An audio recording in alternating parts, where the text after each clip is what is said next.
but we're coming up on family season, on holiday season, on, sometimes being in an uncomfortable room or not going home to see your family because you don't want to be in that uncomfortable room. Yeah. So you've engaged your parents on this stuff, I assume. I'm sorry, I did not have, okay. I didn't have time to do a full due diligence here, but how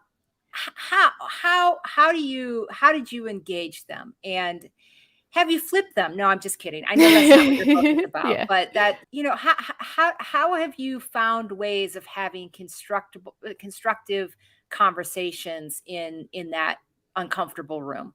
Right. So a couple of things that have worked really well. One is to not ask why they believe what they believe, but to ask how they got to those beliefs. That way people tell you a story and give you a tour rather than feeling like they're on trial. Why?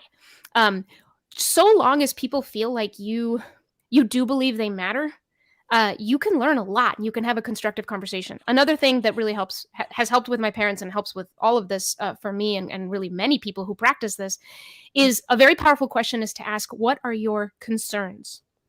And asking that question becomes a commitment, and I'll say why in a second. But what are your concerns is a question of curiosity that is extraordinarily illuminating, like extremely informative.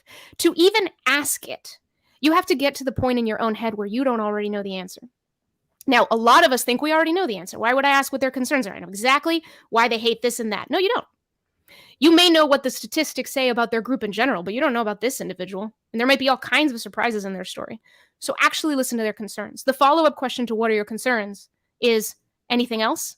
Because what we tend to do is we ask about concerns, we ask any question, and as soon as we hear something we want to jump in on, we jump in. And so we've really only turned on the faucet for like 3 drops of what they said, and then we jump. And then maybe, we stop being curious and we start again trying to just push ourselves in, insist our beliefs on the other person. But leave the spigot open for longer and really see if you can collect that set of concerns. And my bet is that you will see overlapping concerns and you will see concerns that you find totally valid. Because at the end of the day, we actually do share a lot of values across the divide. We just stack them in a different order for different issues. So all of a sudden you're talking about common ground. And then my mom, the thing that my mother says is the most valuable thing that we do that keeps her talking with me for hours on end about really hard stuff is we actually acknowledge when the other has made good points. So I usually say, the Spanish version and English version of like, that's fair. Buen punto.